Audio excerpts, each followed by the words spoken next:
Okay, Assalamualaikum dan selamat sejahtera. So, untuk video kali ini, saya akan tunjukkan berkaitan dengan chapter 2, Numerical Method, subtopik kedua, iaitu Construct Solution of Polynomial Equation.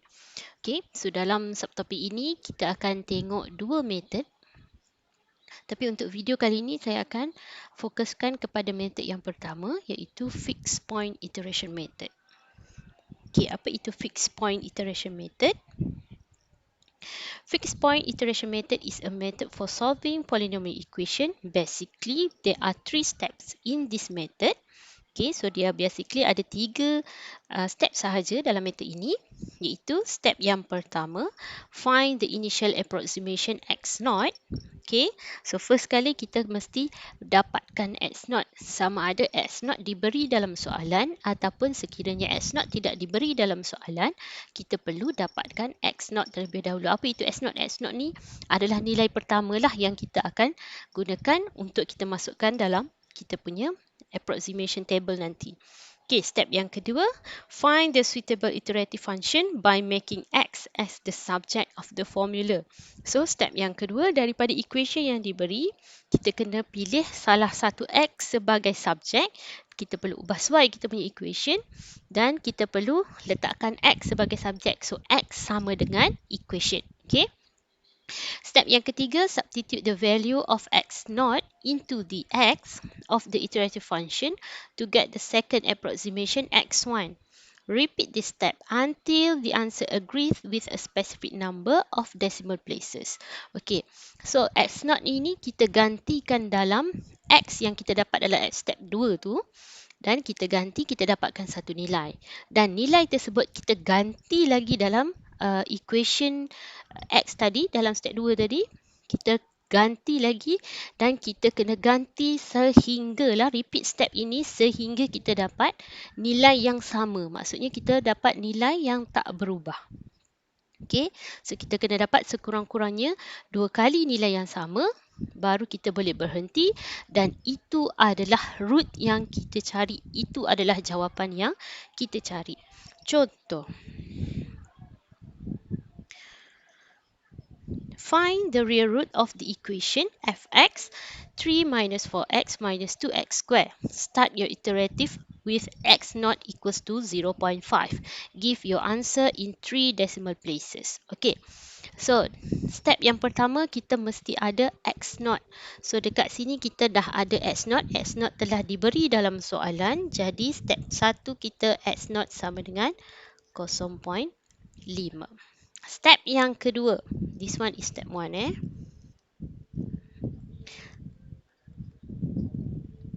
Step yang kedua, kita mesti jadikan x as a subject. Okay. So, dalam equation kita ni, ada 2x. Okay. 4x dengan 2x kuasa 2. So, salah satu kita perlu pilih supaya kita jadikan dia sebagai subjek. Okay. So, maksudnya 3 tolak 4x tolak 2x kuasa 2 sama dengan 0. So, x yang pertama sekiranya kita pilih x ini sebagai subjek. So, kita pindahkan dia ke sebelah kanan supaya dia jadi positif. 3 tolak 2x kuasa 2 sama dengan 4x. So, x sama dengan 2 tolak 3 tolak 2x kuasa 2 per 4. Okey. Pilihan pertama. Kalau kita jadikan x ini pula sebagai subjek, so, kita pindahkan ke sebelah, dia jadi 3 tolak 4x sama dengan 2x kuasa 2. So, pindahkan 2, x kuasa 2 sama dengan 3 tolak 4x per 2. X sama dengan punca kuasa 3 tolak 4x per 2. Okay. So, yang mana satu adalah pilihan yang lebih tepat? Okay, pilihan yang lebih tepat adalah apabila kita perlu dapatkan f prime x bagi X1, ni X2. F prime X maksudnya kita kena buat derivatif. Hasil derivatif itu bila kita gantikan dengan X0 ke dalam F prime ni, kita perlu dapatkan kita patut dapat jawapan dalam lingkungan negatif 1 hingga 1. Okey. So macam mana kita nak check? Okey. Sekejap saya buka calculator. Okey. So macam mana kita nak check? Shift. Okay, nampak tak dia keluar d over dx. So d over dx kita masukkan nilai ini. So make sure nak masukkan, kena masukkan. Kalau per macam ni dia make sure perlu masukkan dengan jelas. So kalau dekat sini kita nak tentukan dia ada bahagi dekat sini, kita tambah satu lagi kurungan. 3 tolak 2 x kuasa 2 tutup kurungan bahagi 4. Okey, dah selesai masukkan equation, letak koma, masukkan nilai x0 0.5. So kita dapat jawapan untuk x1, kita dapat jawapan adalah hasil derivatif dia. Saya tukar kali hijau. Hasil derivatifnya adalah negatif 0.5. Maksudnya dia berada dalam lingkungan yang kita perlukan. Tapi kita boleh cek pula yang kedua ni. Kalau yang kedua, d dx kena letak kurungan.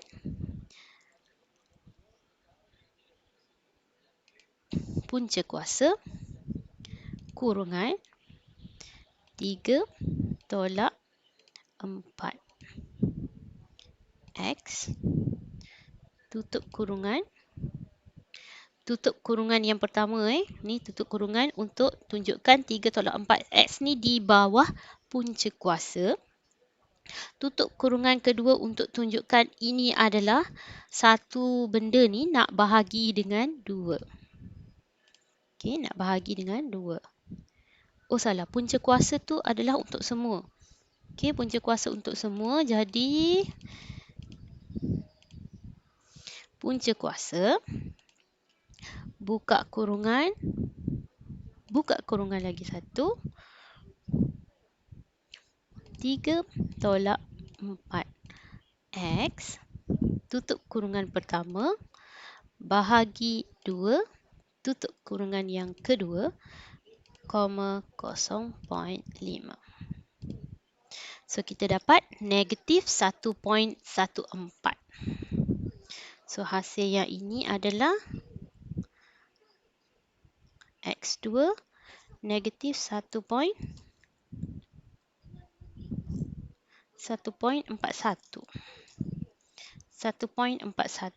So kalau ikut julat, yang ini lebih baiklah sekiranya kita pilih sebagai kita punya subjek berbanding dengan yang ini. Bukan salah kadang-kadang fx2 ni bukan salah. Kadang-kadang jawapannya kita perlukan iteration yang terlalu panjang baru kita dapat jawapan, ataupun mungkin kita tak akan jumpa jawapan langsung. Maksudnya jawapannya terlalu panjang dan kita tak akan dapat jawapan. Okey, ada dua kemungkinan lah. Sama ada jawapannya terlebih panjang daripada yang fx1 ni berbanding dengan fx2, ataupun mungkin fx2 ni memang tak akan memberikan jawapan sampai bila-bila. Maksudnya kita buatlah iteration tak akan jumpa yang sama sebanyak 2 kali. Okey, so berdasarkan yang kita cek tadi, maksudnya equation yang perlu kita guna adalah yang ini.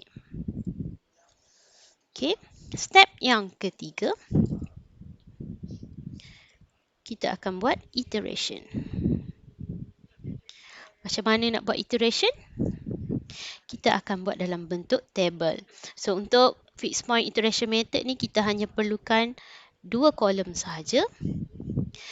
Kolom yang pertama untuk x0. X0 kita adalah X yang kita pilih tadi, iaitu 3 tolak 2X kuasa 2 per 4. Okey, untuk kolom yang pertama. Kolom yang kedua adalah untuk, salah. Untuk X0, kita akan letakkan S0 lah. Okey, X0 ni nilai yang kita akan mulakan Xn. Xn is not X0, it's Xn. So Xn ni kita akan letakkan kita punya iteratif nilai-nilai yang kita dah buat iteration nanti. Yang sebelah sini, kolom yang kedua adalah Xn plus 1 di mana kita masukkan equation yang kita pilih tadi, 3 tolak 2X kuasa 2 per 4. Okey, so kita mulakan kita punya iteration. So first kali X0 tadi dia bagi tahu kita perlu mulakan iteration kita dengan 0.5. So gantikan 0.5 dalam equation.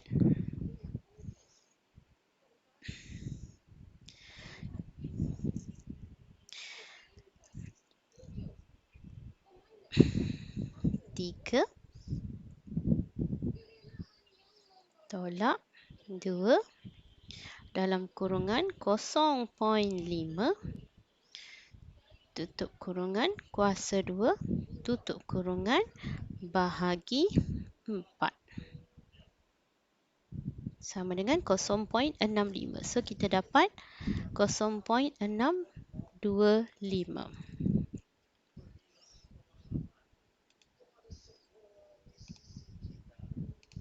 Okey, 0.625. So masih lagi tak sama, 0.5, 0.625. Jadi kita kena teruskan lagi, letak dekat bawah Xn, nilai yang kita dapat tadi 0.625, masukkan semula dalam equation tadi. 3 tolak 2, 0.625 kuasa 2, tutup kurungan, bahagi 4. 0.5543. Okey, so tadi soalannya dia minta 3 decimal places. So kita masukkan 3 decimal places ya. 0.555. Bundarkan siap-siap. 0.555. So 0.555. Gantikan lagi dalam kalkulator. 3 tolak 2, 0.555 tutup kurungan kuasa 2 tutup kurungan bahagi 4. 0.596.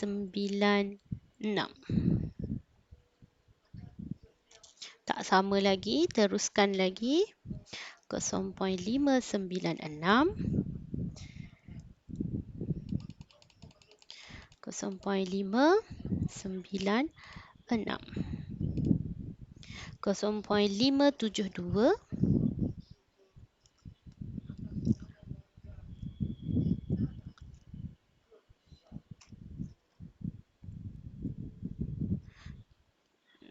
tidak sama, 0.572, 0.572, 0.586, masih tak sama lagi. 0.586, gantikan lagi dalam kalkulator.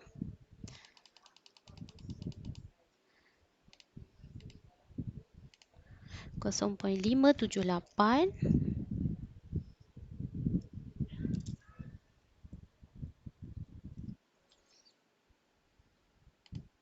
0.578,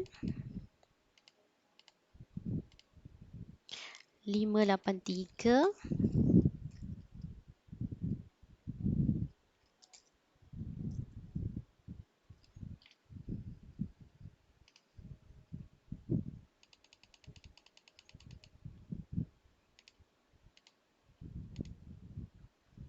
580,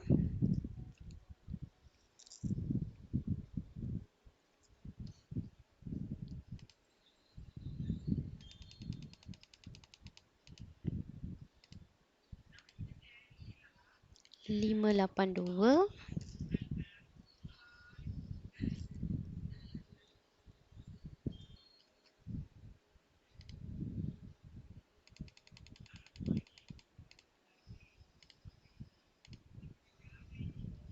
581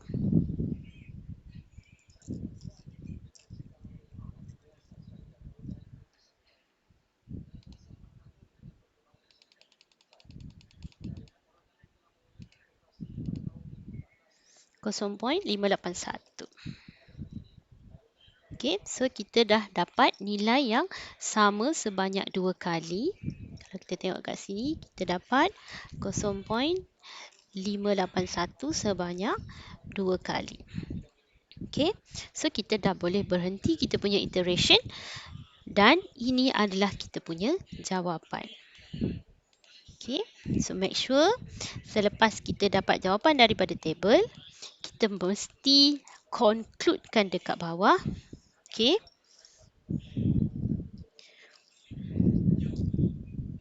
The root for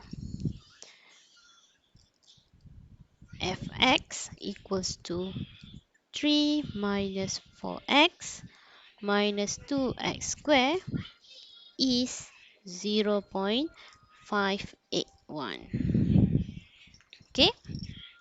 So iteration method ni memang akan jumpa jawapan, kita perlu iterate banyak kali. Ada yang sampai 20-30 kali. So make sure awak cuba dulu sehingga jumpa jawapan. Okay.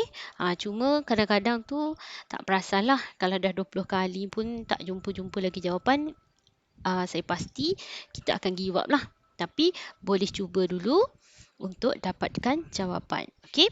So ini adalah fixed point iteration method di mana step 1 kita perlu dapatkan x0, step 2 kita jadikan x sebagai subjek dan step yang ketiga kita perlu buat iteration di mana kita masukkan dalam table, gantikan nilai yang pertama dengan nilai yang telah diberi iaitu pada step 1 x0, gantikan dalam x dan kita gantikan repeatlah step itu sehingga kita jumpa jawapan yang sama sebanyak 2 kali, baru kita boleh berhenti. Then kita perlu buat conclusion. Make sure kita letak conclusion dekat bawah sebab dekat sini pun akan ada satu markah untuk conclusion. Okay. So itu saja untuk fixed point iteration method. Terima kasih.